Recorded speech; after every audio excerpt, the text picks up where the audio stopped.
From behind bars, some Shelby County inmates are fighting for a second chance at citizenship.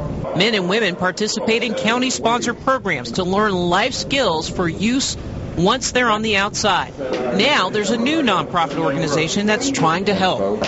Our men and women are so discouraged because they don't feel like there's an opportunity for them. They feel like there's no hope. DeAndre Brown is the executive director of Lifeline to Success. Brown served 2 years in prison on fraud charges and was able to turn his life around. Now he's trying to help other ex-cons. Some from just minor infractions all the way up to some aggravated robberies.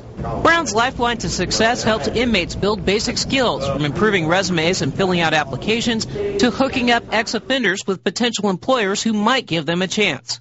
We're trying to teach them life skills, teach them that there's a different choice. If you just choose the right way, that there's some opportunities available when you make your decision to do the right thing.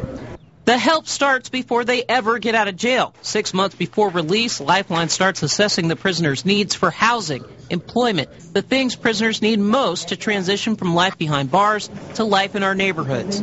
All I ask is that the community would just give them a chance to learn who they are and not what they used to be.